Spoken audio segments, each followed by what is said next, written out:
Good morning, everybody. Good morning. Welcome to episode 128. 128 of the two Dum Yinzers. It was chilly. It was chilly last night. I woke up, Mike. I was fucking freezing, man. I loved it.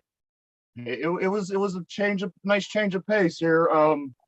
It was. I thought it was fall, man. I'm like, is it fall already? Let's do this, boys. Let's do this. I was just so surprised. I woke up and I was fucking freezing. It was a thing, man. But here we are. Go ahead. I was saying I loved it. I was so pumped. Yeah, it was, like I said, it's a nice change of pace. I did not mind. Kind of caught me by surprise, but here we are, Friday morning, episode 128. We're caffeinated. We're ready to go. I fell asleep before the show, so I'm ready to go. You all set, man? Mm-hmm. Got my water.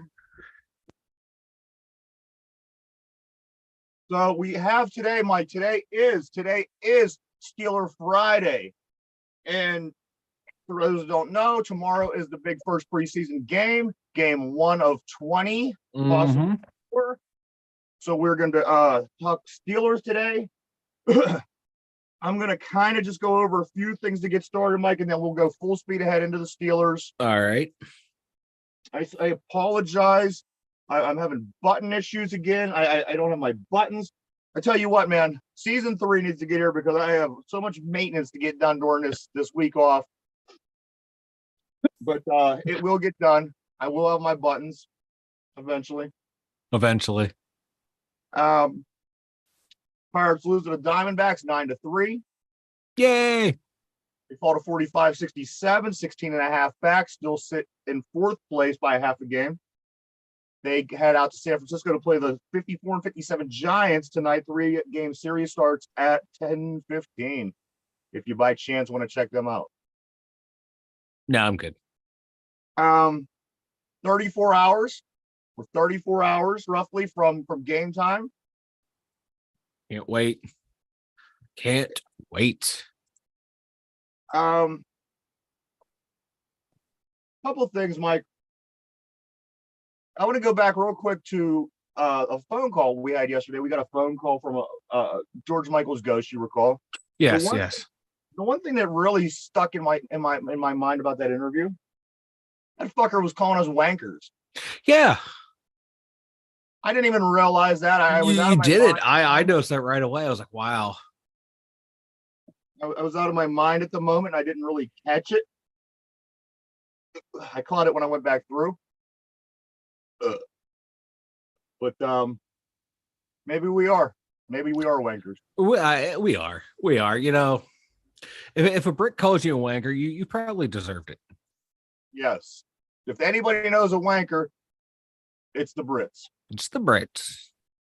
A couple sports-related stories. The Cubbies beat the Reds in Major League Baseball's second Field of Dreams games. Am I like the only adult in that age demographic that game is suited for who thinks it's so fucking ridiculous? What's your question? The playing at the Field of Dreams. We're going to play a game in a cornfield. Who gives a fuck? No, my dad didn't play catch with me. Grow the fuck up. See a therapist. Do some drugs and move on with your life. It's a baseball game. It's gimmick. I hate it. It's a promotion. I think that it certainly helps. It helps Major League Baseball and people that are, ingrained. They have baseball ingrained in their DNA, like you said. People that were really into it, maybe with their dad. I don't know, but I just know that it's something that the baseball fans like. I don't necessarily care one way or another. I think it's an interesting concept. What I find most interesting is not the fact that the game is what it is. I like how they make the outfield wall look like the stalks of corn or whatever. There should be no outfield wall. Then it's not accurate. It's right, and I agree, and that's the thing.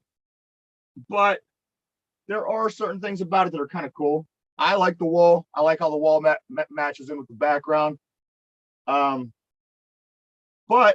nonetheless, the Cubs win that game over the Reds. Another sports story, Mike. Aliquippa. I actually sent this over to you yesterday. Aliquippa, a local town here, that yields a lot of NFL football players. Matter of fact, a lot of Hall of Famers from Ty Law to Darrell Vegas to Mike Dick. I mean, the list goes on and on and on. They have since Heinz Field. I'm going to call it Heinz Field for the sake of the matter because they've only played at Heinz Field. Same stadium. But Aliquippa, the football team there, they have the same amount of wins at Heinz Field as the Cincinnati Bengals do since Heinz Field opened up in 2001. I love it. Maybe Aliquippa should be the other team in the division. Because here's the thing. Everyone's on their high horse about Cincinnati, Joe Burrows, blah, blah, blah. You know what? We've been around this block before. I don't think that this is going to last. I think that they're the Bungles. They're going to bungle shit up, whether Kimo Von Ohoff comes out of nowhere and rolls on Joe Burrow's knee. It is going to be bungled because that's what they do. I'm not sold on the Bengals just yet. Maybe they're going to have a season. They lost the Super Bowl. That's awfully Bengal-like. So, I'm not going to give them too much credit just yet. You have the best receivers in the league. You have this great young quarterback. People are assuming the Bengals are going to be this great team. I'm not sold. Yeah. I think that their window might be closing this year. I don't. I would. I think they're. I don't know. I think they're on the up. It's Cleveland. I'd put Quip in and take Cleveland out. Yeah, I would definitely put Aliquippa in there. Yeah, I think that's just great that that they have the better record than a professional team. And what people to explain to people that might not Quip only play, he's only played there once a year, but Quip has to earn the right to get there. The Bengals are given the opportunity to play there every fucking year. Correct. And for people that aren't quite making the connection, what goes on in the Western Pennsylvania area when a football team makes it to the Western Pennsylvania Championship, they play at Heinz Field as the championship game. So what's going on is Aliquippa is so good, they're constantly in that championship game at Heinz Field, and they manage to accumulate the same amount of wins as the Cincinnati Bengals, who systematically come here every season and play a game. I love it. I love it. That just shows you how good Quip is and how bad the Bungles have been forever. Yeah. Penn Hills School District taking steps to form a school police department. The plan still needs approval from Allegheny Court of Pleas, which of course, the Penn Hills School District. Hey, Joker. Hey, Joker. Good morning. And of course, we know that the Penn Hills School District is where Aaron Donald, the NFL great, currently the defensive, probably the best defensive player in the league. He is out of there, but they are taking the necessary steps to have a police department within their school district. I think Aaron Donald should just patrol every school in America. We're going to clone Aaron Donald, and he's going to patrol. He's going to patrol America. We're going to replace the military budget with this clones of Aaron Donald. Yeah, I'm down with that. Because I would like that too. And then we'll have like Lamar Jackson and Patrick Mahomes. They'll be the soldiers too. Like we'll have Aaron Donald like in front, and then we'll have Mahomes and Lamar just back there literally chucking bombs, because those dudes got cannons for arms. And then we'll get Josh Allen in there too. The three of them will be lobbing shit at everyone. No one's going to mess with anyone again. Screw the Avengers. We got Aaron Donald, Josh Allen, Lamar Jackson, and Patrick Mahomes. I just saved the country. I just saved the world. I just lost track of what the fuck we were talking about. Me too, buddy. Me too. And I got in here like at the perfect time. I've had 2 cups of coffee. I've had supplements. I am just ready to go. You got a bright shirt on. It's a beautiful day. I don't know what. Yeah, this is just wild. He's a whole mood today. Look at him. I am. I'm hopefully I wore this at work, and hopefully no dirt showing up on here. So we'll be good. Yeah, that's fun. Bring the dirt, man. Bring the dirt. It's good for the show. Now, a couple things, like yes, we are going to go strong into Steelers football because we are approximately 34 hours away from the very first preseason game against Seattle Seahawks. But I have something very interesting. Our friend Joker here, who now is directly underneath me, but once this goes up, I don't know where she's at. I know she was like all over the place. I hate these. Yeah, that was crazy. I'm definitely down on the bottom now, I think. Okay. So Joker down a couple here, jokes there. I'm just gonna Lay off the pitch. Hey now. So Joker had tipped me off. Joker had tipped me off that she went to her job yesterday to start her new job, day one. Yes. Now Joker has a pretty funny tale to tell about this. What's going on down there, Joker? Well, first of all, thank you for having me on the show. It's always a pleasure. Always. Yes. And nothing. It was just like, okay, it was the story is just the whole experience. I've never worked a day of fast food in my life. Okay. And then I finally get this job. I haven't worked in a while, so like I had so much stress just like leading up to this because I haven't worked in a while. It's tough getting back into it mentally. Right, exactly. So like I was like preparing myself because I didn't know what to expect, being trans and being in an environment like that. And let me tell you, it was amazing. It was amazing. I can't wait. So let me tell you, did you work the window? I did. Okay, that story was amazing. I was listening before we got on. All right. Let's hear about it. I gotta hear this. I didn't hear it on. Oh, it was great. You have to check out the video. Check out the video. I certainly will. Everyone go check it out. I wanted to hear it straight from Joker's mouth before I went and I looked at things. So please, Joker, I have to hear how this went. Well, I will definitely reiterate and try and give you as much as emotion as I had last night. I was like on cloud 9. It was like unbelievable. You're high. You're flying high. I mean, to put it plainly, it's just like, okay, so I got a deep voice, right? And like, okay, so we already know what I sound like. So just imagine being in the drive-through and then you have someone like talking like me just over the thing, saying, I'm screwing up here and there, because I'm brand new, and they just think that I'm just some nice feminine sounding guy. And then like so until they get to the window and then they see me standing there giving them their food. And it was just like, it was priceless. Every single person that came through that drive-through, their expression was, they just didn't know what to think. It was funny as hell. Like, it was like one of those you had to been there moments, but I fucking love it. You know what? I would have paid to get the camera footage from the window just to see these people's faces. It didn't dawn on me. It didn't even dawn on me. I was like, okay, cool, good for Joker. She's going off to start a job, good for her. But once you said this, I thought, holy fuck, that didn't even dawn on me. I didn't even think about that shit either. I would have loved to have been the fly on the wall. You know what I mean? It's right. It's comical, and just like you said, just seeing the look on people's faces, I think would have been enough for me. I love it. I never had an experience where someone called me sir at the beginning of the conversation, and then was like real nice and sweet and called me honey at the end of it, because I think it finally clicked before they got to the window. Yes, there was one savvy customer out there that was like, okay, I think I know what's going on here, and they got to the window and they were still just as shocked. It was just like, yeah. So I love it. It was great. Mike, are you muted? He is muted, I think. Well, that was my favorite part. Thank you.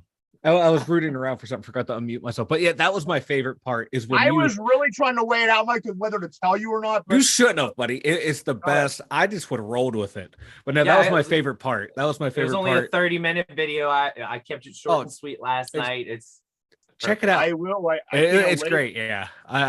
But yeah, when the sir to honey part, I lost it. Right. Oh, that's awesome. That is awesome.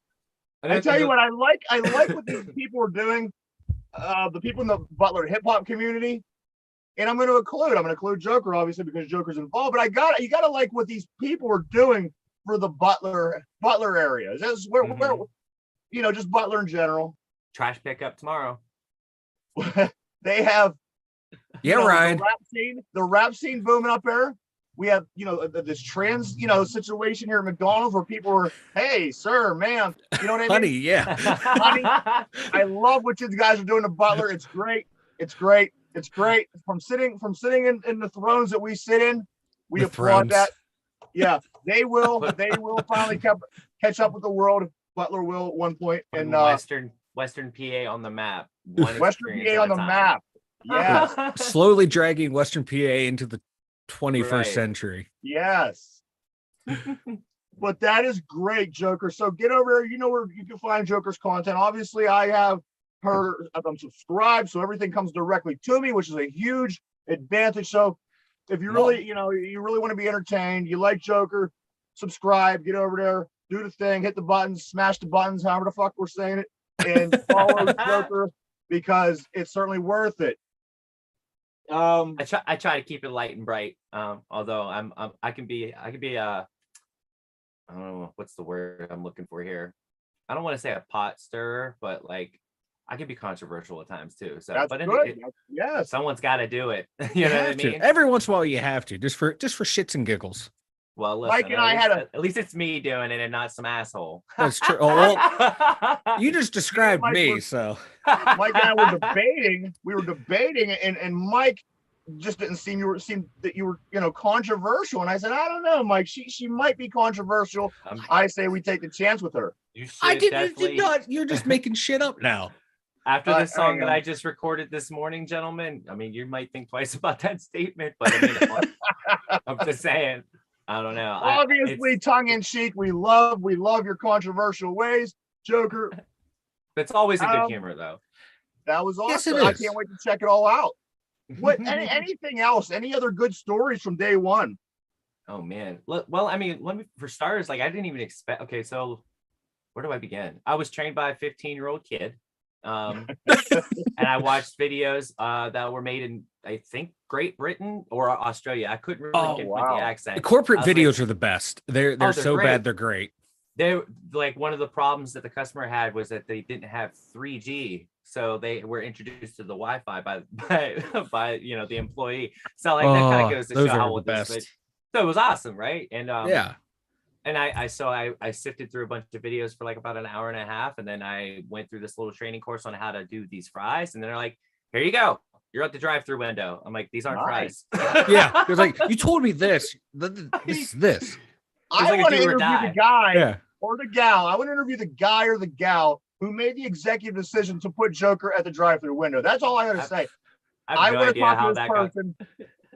Sign them up. We need to interview them because they're fucking brilliant. Whatever they're doing, I don't know. But coming from someone who worked in retail management, it's who we got. All right, we got this new person. All right, throw them out there. Let's see what they got. That was it. 100%. That's how the conversation went. Yeah. Yeah. I was told I did a good job, and I was quite frankly impressed with myself how quickly I picked things up. Oh, that's awesome. Great job, Joker. I worked retail for 15 years. There's one thing I could not work in: fast food, stuff like that. I thought retail's bad enough, but that's a different animal, and the people are even worse when things go wrong. F that. No, there was definitely some jerks that I ran into yesterday. Yeah. But they, you know what I mean? I don't let that kill my mood. No, I mean? But see, those customers, were always my favorite because after they left, their day's ruined. You start talking shit for me. Yes, exactly. Because for me, you're entertainment for the rest of the day. Real shit.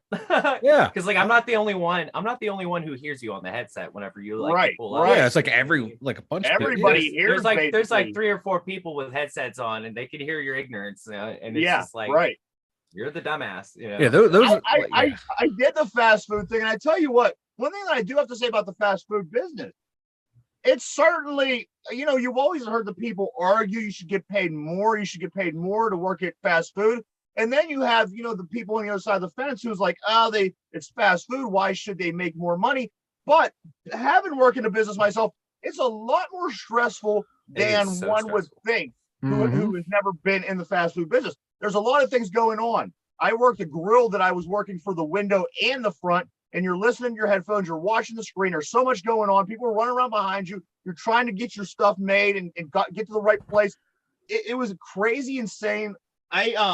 I'm always for the fast food worker and making more money because they aren't given enough credit by any means. Definitely not. I see, like I've never, like I said, I never worked a day in my life until yesterday. And when I got in that, I mean, it's a shit show, but like it's a very organized shit show. Yeah, nonetheless. It's organized chaos. It is too. It does look like disorder, but everyone has it down. And if you don't focus, if you go into a fast food joint with the mindset that you're not going to work, you're going to fuck up a lot.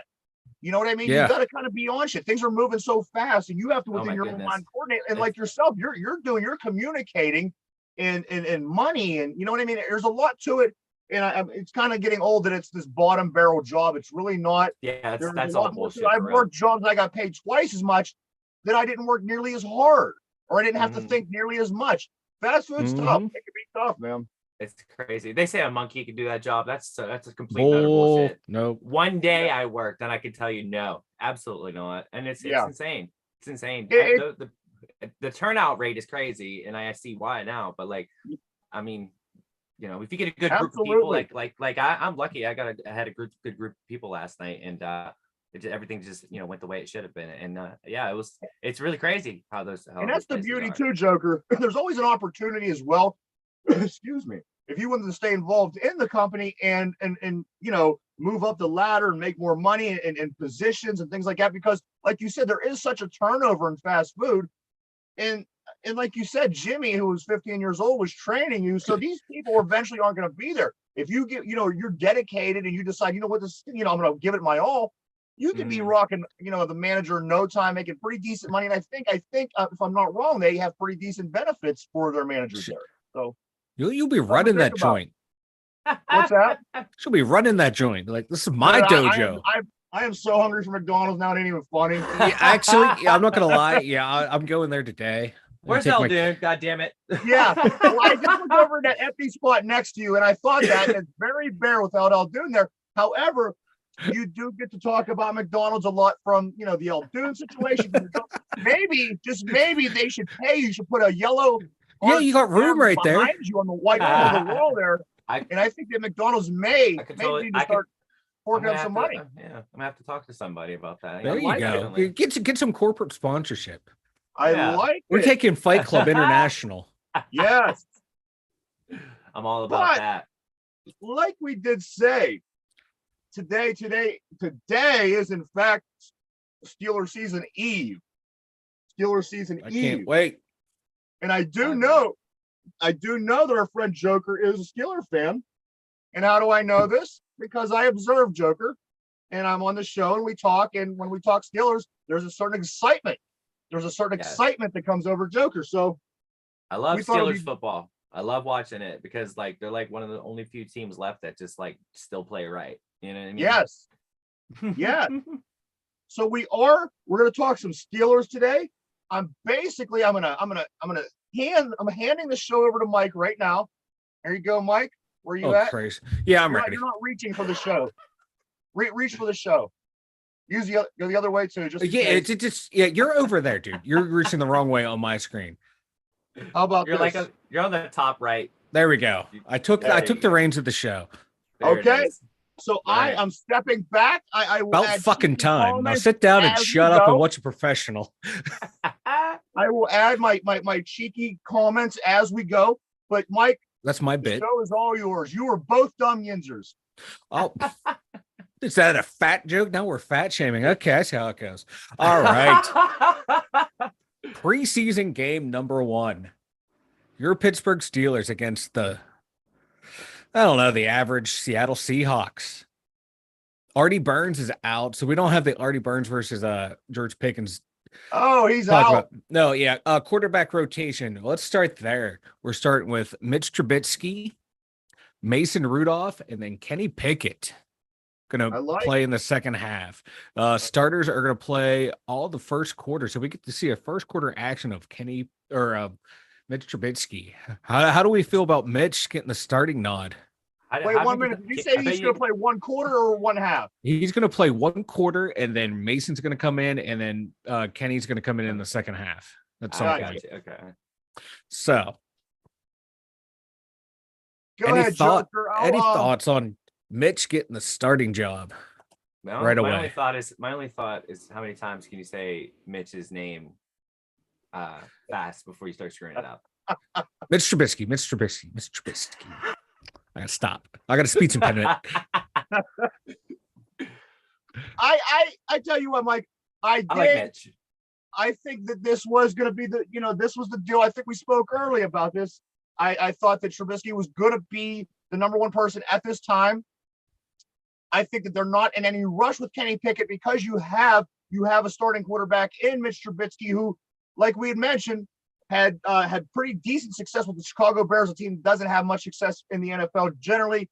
He took this team to the playoffs 2 years. He was drafted top 5 pick from the in the NFL draft. He went to a bad team. When he went to a good team, he was the backup. I say give this guy the right opportunity. He's going to come in. He's going to do the right thing. He's going to make lots of plays. I think Mitch is the guy right now. I think they are entertaining us with the fact that Mason Rudolph might still be here, and next season. I don't think so. I think that he is, being used to make the situation and the controversy a little bit more juicy. Kenny Pickett, he is what he is. Now, say one thing. If Mitch Trubisky goes down in week 2, when we're losing to the Ravens by 30 points, I would not be surprised, just because of the football gods above, that Kenny Pickett would come in, take over the reins, and possibly, just possibly, have a Ben Roethlisberger type start. That's one hell of a prediction. Look at you go. See, I'm liking the starting Trubisky. He, we spent all that money on him. Might as well give him the start. But by all accounts, Mason Rudolph is having the best. He should be, though. He should be. He knows the system more than anybody. Yeah. So I still think I like the rotation. I'm not a big Mason Rudolph fan, but if he actually ends up winning the job, cool, because he knows the system. Can I say one more thing on this? Yeah. To me, it's a no-brainer. You have three preseason games. You have 3 quarterbacks. You start 1 quarterback each game. No-brainer. Go from there. Yeah, but I think this Kenny Pickett pick was a waste. We all know my feelings on Kenny 1-year wonder. I really do think it was a waste. It should be just between Mason and Mitch, and then we should have had a stud defensive lineman we should be talking about. Facts. But thank you. Kenny 1-year wonder, only because he went to Pitt. That's the only reason they drafted him. That seems to be a theme for a lot of the players that we get. One quick fact: Do you know that Pitt has quite a few more national championships than Penn State, Mike? But did you know this? That's not pertinent to the discussion. I know. In the most recent head-to-head matchup and the overall series, Penn State's winning. But anyway, and the last time Penn State won a national championship was just the year after Pitt won a national championship. So I don't get the Penn State, what makes them so elite. But again, go ahead, Mike. Kenny Pickett. Yeah, Kenny Pickett sucks. He has small hands and he's a little baby. And he's 24 years old. 24. You don't draft a quarterback at age 24. This is Brandon Wheaton 2.0. All right, moving on. Ooh. George Pickens, the 2nd round draft pick, who should have probably been our 1st round draft pick, has been impressing in camp.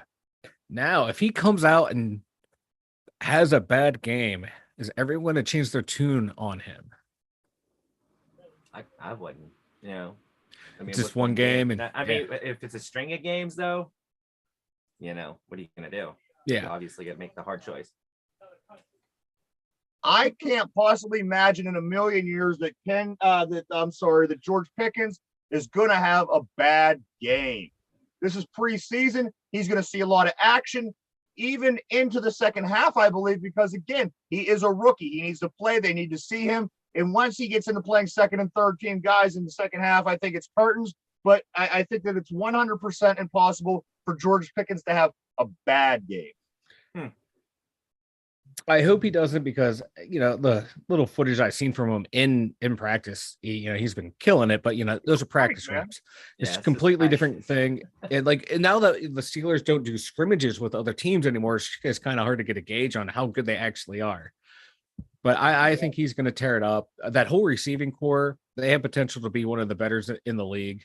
They really do. If they put the bullshit aside, get their heads right, and I'm talking Claypool here, but if he gets his head right and he has a decent season, you're putting him in there with a George Pickens, a Calvin Austin III, who everybody's talking about, and a Deontay Johnson who might want to prove himself this season. You're right, Mike. I couldn't agree more. It could be one of the more elite receiving cores in the AFC for sure. All right, now the offensive line, which was just god awful last year, got some new free agents in. reshuffling the where our center is now playing guard, got a free agent guard, got a free agent, another free agent guard. It's a total revamping. Do we expect to see them coming out in the very first preseason game looking solid, or do we expect them to be just as bad as they were last year? I'm looking down. Go ahead, Joker. Joker's just like, oh, fuck. I mean, these guys are terrible. I mean, they're basically playing musical chairs right now with the O-line. So, like, I don't know. Yeah, I really don't know. That's a tough one. Like, they're kind of just reaching at this point because we overreached as far as the QB situation is. So now they're like, what do we do? Well, let's try this, and this. They're trying to be a little inventive. I don't know. It could possibly work out in our favor, but who knows? Right. I think, Mike, this is what I think. They brought in free agents. They did some work on the offensive line. I think they will certainly be improved from last year. Will we see growing pains in the preseason? Of course we'll see growing pains in preseason. That's what preseason's all about. Yeah. However, I think once the season comes around in 3 weeks, you have somewhat of a veteran in Mitch Trubisky again, who could concept these things and understand that the line he's a starter. He's been there. He's did successful things.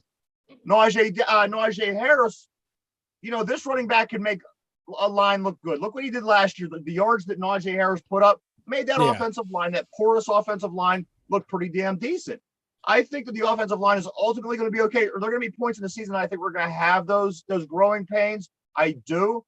But as long as we can keep it under wraps and under control and maintain that, I think the offensive line will be okay. I don't think they're gonna be telling great Pittsburgh Steelers offensive line stories, but you got to remember, Mike, you have to remember 05, 06, 15, 16, 17 years ago, that Super Bowl team that beat Seattle, they had the worst line in the NFL. So what's going to be the mindset? What's the, bring these new players? I think they're going to be okay. I think we're going to see growth spurts. We're going to see growth pain, but at the end of the day, I think the line's going to be okay.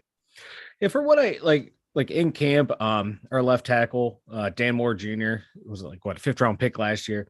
He's apparently he's been one of the best offensive linemen in camp. The weak spot is Chuks Okorafor on the right side. Seems like TJ Watt and whoever's been lining up against him has been making him look bad. But is that just TJ Watt being TJ Watt, or is that just our tackle just being that Probably bad? A little both. Little column A, little column B. Yeah.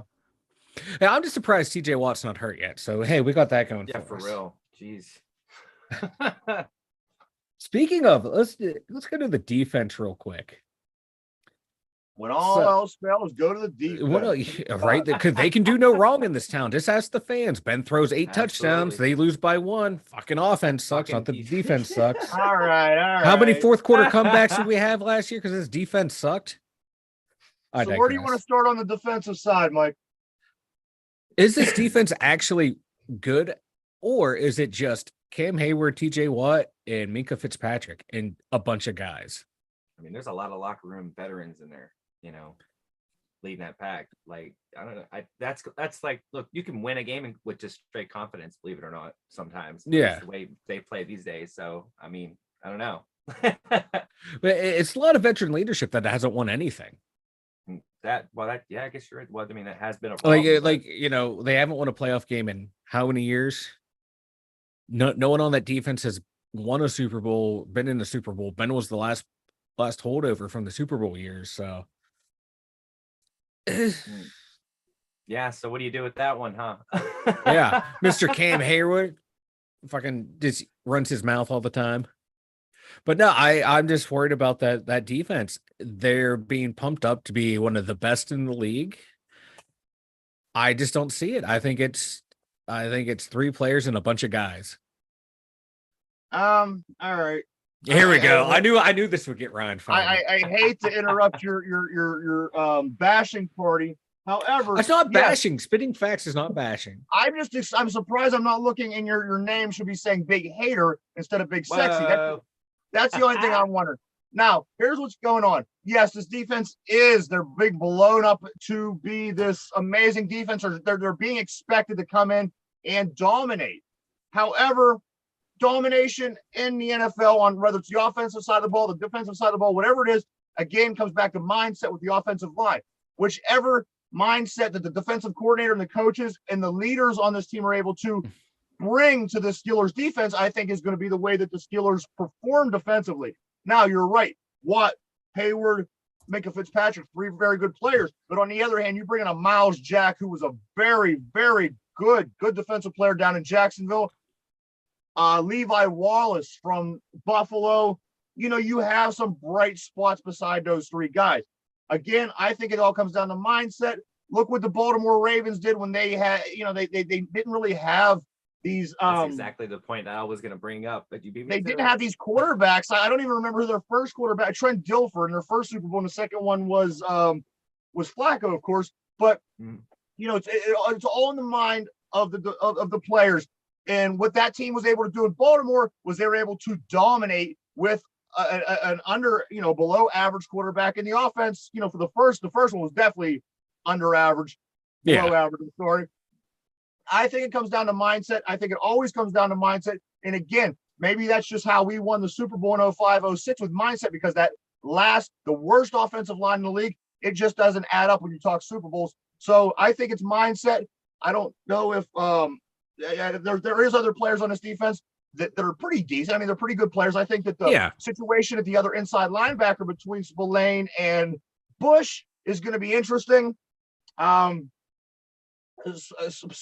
Spillane, he almost has to overachieve, I think, because I don't want to say he lacks talent, but what they look for linebackers in the NFL, he almost overachieves. And Devin Bush, I think, almost underachieves. So I think that matchup, that competition, especially here in preseason, is going to be hot. I can't wait to see the 2 of them play tomorrow night. Me too. Yeah, that's going to be a fun competition amongst the rank. You know what I mean? Yes, I love it. That's what's going to inspire greatness, is that competition to like that's right, one up each other. I mean that lopsidedness might actually work this time. And anything you do in life, it's all about mindset. So, like I said, coaching, leaders, the coordinators, get in these guys' head, get them ready, get them. It's all up here. I can't wait to just watch these guys play. You know what I mean? I just can't wait to watch them on the field. Yeah, me too.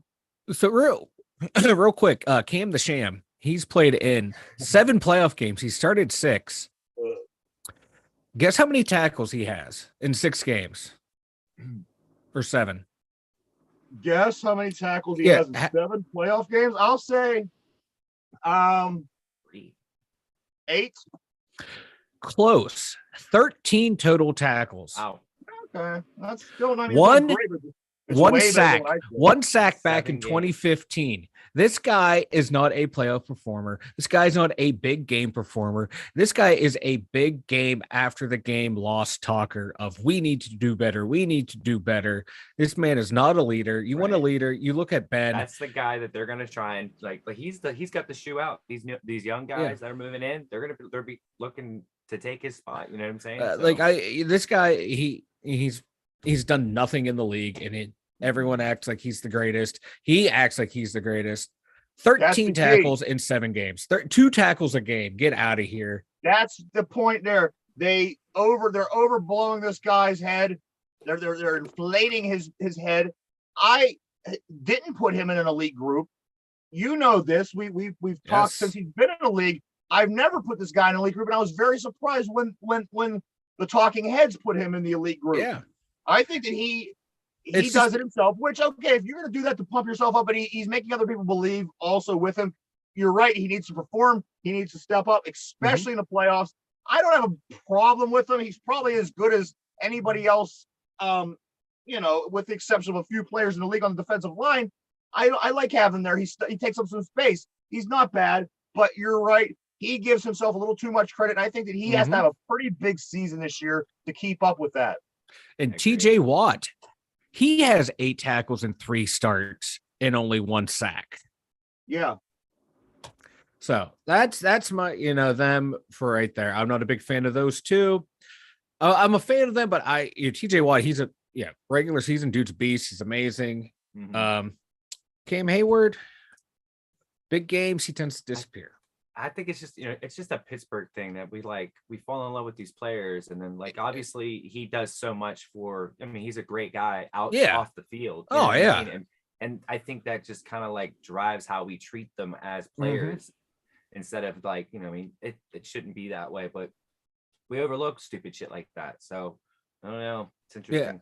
Yeah. And he's real good with the media, so they're willing to, He's brilliant. You need that guy. You do. You need that guy to kind of, be that guy. However, you were right, though, Mike. The guy does need to step up. He puts up okay numbers for what he is. But if he wants to be the guy that he says that he is, and he wants to be the guy that he wants to make us believe that he is, he's got to have a better season. Yep. And don't get me wrong, the guy was in the All-Pro game last year.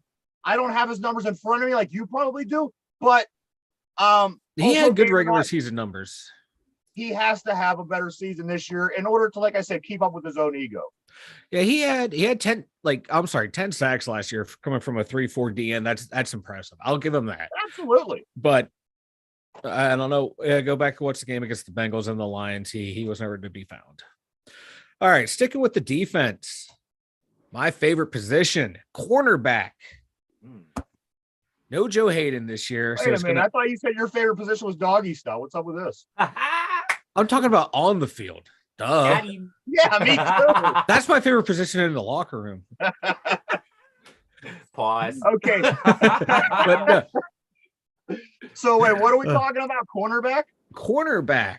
No Joe Hayden. So we have Cam Sutton, Akilo Witherspoon, Levi Wallace, Justin Lane, James Pierre, and a bunch of other people. How confident are we in this group? I'm as confident as we were last year. And the reason I say that is if you felt good about him, I think this is going to be the same game. If you felt bad, I don't think you're going to have much of an improvement. I say you take Joe Hayden out, you put Levi Wallace in. That pretty much, I think, neutralizes that. You're going to have Minka. He does what he does. You're going to have Terrell back there. He does what he does. He's a good run-stop safety. Mm-hmm. I don't think you're going to see much an improvement on the defensive secondary as much as you may need to see one on the defense as a whole. If the defense as a whole performs better, I think the secondary plays better by default. Mm-hmm. And if the way Witherspoon played in the last half of the year because we traded for him and it took him a while to learn the system, he had an amazing year last year. Where'd he come from, Mike? We got him from Seattle for I think like a 5th round draft pick. Yeah, Seattle. That's right. Yeah, and he played 9 games, started 3 interceptions. Oh God. Like 9 pass defense. He had a good year. He was shutting people down later half of the year. So I have confidence in him and in who's the other guy? The young rookie that we got in last year. He was a late round pick, Trey Norwood. I think he plays corner, he plays safety, he's all over the place. I think we're in good hands in the secondary.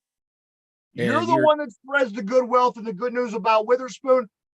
I didn't necessarily pick up on how good he played last year. You have sold it to me. You've convinced me. So I just assume that Witherspoon is going to be good because I take your word. Oh, now if he sucks, I'm screwed. I can't because I didn't pay much attention like that. But I'm going to follow your word, Mike. Don't lead us the wrong direction. Witherspoon, Levi Wallace, sounds good to me. Unsung heroes. Exactly. Yeah. See, it's not just me though. It's like a lot of people like in the know in the NFL, like at the NFL Network, they were talking him up big time. And Witherspoon, yeah. And to get someone who came more or less came out of nowhere for people to talk about, you have to put up pretty good. You have to have a good performance out on the field. Yeah, absolutely. How many seasons? Is he a veteran? He's a veteran. He's been in the league for about, I think this is his 3rd or that was like his 4th or 5th year in the league. Okay. So he's been around. He knows what he's doing. And I have confidence in him. I think the secondary is going to be better than people give him than they think. Yeah. I think people are overlooking the Witherspoon factor, Mike. I think that's the one. Like myself, I didn't pay much attention. I paid attention to Joe Hayden. I was paying attention to the guys that I knew. I think a lot of Pittsburghers might be surprised in Witherspoon if he does what he did last year. Maybe even a little bit better, right? The Witherspoon factor. What's that? That's gonna be the new name of the show. The Witherspoon Factor. The Witherspoon Factor. That sounds like it should be like a conspiracy theory show. Yeah. It really does too. That's got clickbait all over it. It does too. Yeah. Side note, I totally want to start like a clickbait channel. I think it would be funny as fuck. Do it, man. You won't. I won't do it. That's just too much work. Oh man! Oh, backup running back. Who's going to be the backup to Najee Harris? Because there's Najee Harris, and then just a bunch of random people. Like, are they going to run? Are they going to let him run the ball 400, 500 times this year? Yeah, I don't know. That's still a sore spot for us. I think that they would. I think they would run him to the mill. I really do. But you're right. You do need that guy. And here's the thing: as much as they'd like to say that Najee Harris is a 3 down, and every down back, he is. But realistically, you do have to get another body to put in the 3rd down position at some point to take that load off him. You're gonna have to hand the ball off a couple of times to at least somebody else to take that load off of him. If you want to have Najee Harris long term, you want to have him for long playoff runs, you gotta give the guy a break. As much as he got, he's a workhorse. These guys don't want to come off the field, but realistically, you gotta at some point have another person. I get that's your question. Who would it be, Mike? I don't even know who the pool of people are anymore. I just pulled up the roster. Yes, tell us who the running backs are. We got Najee Harris, Benny Snell, Anthony McFarland. They were all on the team last year. We got Jeremy McNichols. He's been in the league 5 years. Never heard of him. Then we have rookies, Jalen Warren, Master Teague, and Mateo Durant. Did you say Master P? Master P, right? Master Teague. Do you think we're going to see any action of them in the preseason? The rookies, anyway. I'm thinking so, because I think McFarland, Najee, and Benny, I think they're going to be their locks for the team, and it's just going to be everyone else to see. I don't know. Room in that backup. Yeah, I can see. I don't know. McFarland might not make the team. I think he can be a bubble. He's kind of expendable, and then it's going to go through everyone else. Like Benny Snell's valuable on the special team, so it's going to be interesting. And you know what's really depressing? I'm looking at these guys' birth dates. 1999. I graduated high school when these kids were born. Old as hell, man! Holy shit! Jesus. Shit. That was just a side note. I got depressed. 99. 99. Wow. I'm 90. Wow. Now you're making me feel old. Shut the hell up. But, okay, yeah. Chris Boswell. Please, Mike, I think Boswell is like the oldest guy. He was born in 91. Boz. Got him. Yes. So, yeah, okay. Me and him were born in the same year. Completely. Boswell. 91? Yeah, okay. 91. Nice. Get the fuck out. I didn't know that. Yeah. So, side note. So we have, Cam Hayward's the oldest. He was born in 89. Jesus Christ. So anyway, we have Chris Boswell, Justin Tucker, and McPherson, the kicker in the Cincinnati Bengals. Do the Steelers or does the AFC North have the 3 best kickers in the league? Real shit. They're I would have to say just because you got Boz and Tucker out of the AFC North. Yeah. The 2 highest paid kickers. The 2 most consistent kickers, I think, history wise. I think the word you're looking for is aces, really. Yeah, aces. That's what they are. They're aces. And you know what? To have that guy special to the guy from Cincinnati, I'm not sure who Cleveland's kicker is, but I would just say because of the 2 big names, they have to be the best kicking teams in the league, I think. Yeah, the AFC North. Yeah, I saw that because I totally forgot. Like you know them, but you don't sit back and like look at it's always like who has the best quarterback, who has the best wide receivers, the defense. You never really look at the special teams and the kicking game. But how many times have we gotten to a game where it's been won by 3 points? Or exactly. You know what I'm saying? Boss was like the hero. Like and he only had that 1 year where he didn't perform well, and then after that before and after that, he was amazing. That year they franchised him, and then he was like boom, perfect since that point. Yeah, something like that. Yeah, they gave him a contract, like a 10-year contract. I can't remember the whole deal. But I remember that. It was ridiculous. I think he signed that big. He signed a contract. Yeah, he signed a big money contract there for a couple years, and that first year he kicked 65%, which is terrible. But since then, 93, 95, 90%. He had the yips for like 1 year, and then that was it. Yeah, he's kicking at 88.3%. That's one of the highest percentages in NFL history. Phenomenal. That's phenomenal. You need to have a kicker. You also got to think like he also gets, with how our team plays. I mean, how often do you see him out on the field actually getting, chances to get points and stuff like that versus other teams? You know what I mean? Yeah. In the NFL, the kicker is vital. In the NFL, the kicker is vital. For sure. You might not need the kicker till the last 3 seconds of the game. However, it could be the biggest play of the game. You've got to have a guy who can kick. You've got to have somebody out there who can kick. There's teams that don't understand this logic, and they go decades without having a kicker who is worth having. The Steelers tend to always find that guy. Jeff Reed was that guy. Sean Sweezum became that guy. All the way back to Gary Anderson, Roy Jarella. The Steelers understand what it is to have a good kicker, because the Steelers are still they're still considered a defensive team, which I think that kind of changed over the years. Yeah. But when you're a team, you need a kicker, because that means games are going to be close, games are going to be ugly, and when it comes down to it, you need that guy to be able to kick it through the uprights when it's time. Go Team Boswell. Team Boz. It's not the Steelers, it's Team Boswell. It's Team Boz. Boz is going to be he's going to be the new he's going to be the new logo. Yeah. They're just going to put his silhouette on there. Run it. Exactly. The Boz is the man. The only other concern on the roster, it's weird, is the punter, because last year Presley Harvin had a bad year kicking. Yeah, I seen that coming, Mike. I really did. I seen that coming. I wasn't a fan of him being the guy that got chosen last year after the preseason. I didn't think he was the better punter. I thought he was younger. Let's go with this guy. Let's see what he could do. He obviously could punt up the ball a mile, but he didn't have that great season. He was a rookie. Maybe it was jitters. Maybe it was adjusting. I don't know. There was I think his mom died, his dad died, then his grandfather died. He had 3 deaths back to back to back. Some shit like that. Big. This season's going to be big for us in the team to see what he's all about. Yeah, there's so much pressure. Yeah. Who'd have thought the punter for the Steelers would be the big pressure situation? But apparently he's been having a really good camp, consistently punting. I like him. Don't get me wrong. Yeah, I liked him early on. I just didn't think he was the guy. He's 6 foot, 255 pounds. How can you not like a fat punter? Yeah. I mean, he's going to end up being like the Babe Ruth, of punters. Yes.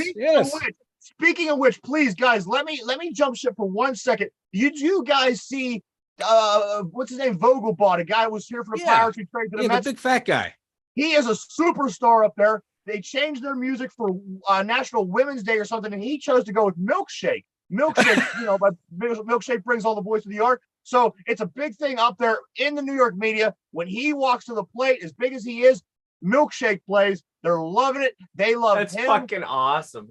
He's becoming a superstar in New York. I love it. Good for him. I love it. Everyone in sports loves the big fat guy who's athletic. Yeah. It's just great. It is. When you get a fat guy touchdown in the NFL, everyone cheers. Yeah. You can't make, the fat guy. I love the fat guys. They're funny. Who was that? Funny. Who was that? That huge bald guy. He was a boxer. Butterbean. Butterbean. Thank you. Love Butterbean. Perfect example right there. Dude was just a hardcore slugger. Slugger. I feel that he could beat Mike Tyson in his present state. Mike feels that Mike Tyson would beat Butterbean present day. I would love to see that fight happen. That's interesting. Don't let me get started on boxing. What's that? I said, don't get me started on boxing. I think if you take Mike Tyson off of his medication, he beats anybody on the planet. He's that dangerous. Sure. But I tell you what, Joker hit it right on the head. Butterbean's a slugger. He's a slugger. Old fashioned. Mike, we only have a couple minutes here. Let me jump back in. One question for you, Mike. Yes. What is the grade? What is the grade you give the Pittsburgh Steelers for their offseason this year, all the way from the draft through camp? Give me your grade on if you want to break it down into the 3 facets of the game, you can, or if you want to give it a 1 overall grade. But what is your offseason grade of the Pittsburgh Steelers? Yeah, ease my anxiety, please. Yes. I'm really not gonna.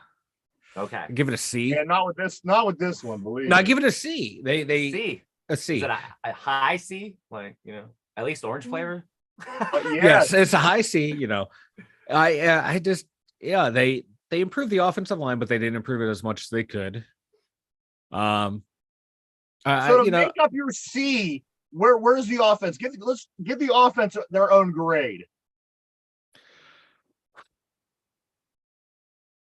So And that's then a C. How That's a it all C. came together for your A C. A C minus. C minus for the offense. What do you give the defense for their offseason work, Mike? Oh, we brought in Miles Jack and I'll give them a B. A B. And finally, what do you give the special teams? The special teams. Oh, the special teams. It's just they don't get a grade because they didn't upgrade it because they already have their kicker, snapper, and punter, so they're good there. The punter situation, the ball Punters, as well. I mean, there is still a lot that goes in.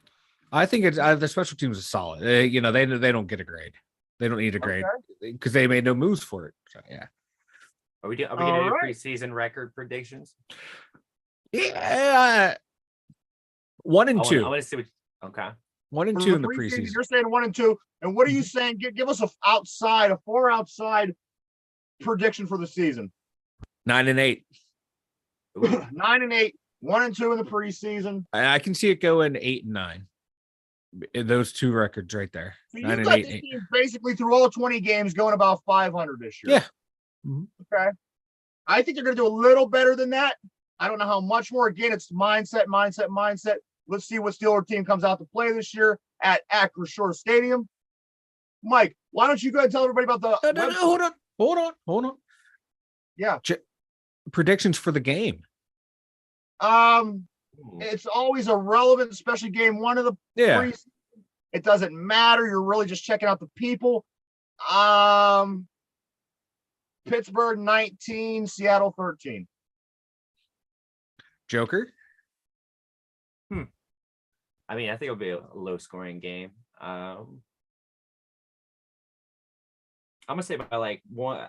It's kind of hard to really I agree with him. It's like I don't really predict the scores for these, but if I had to, I'm gonna say Steelers by 2 touchdowns.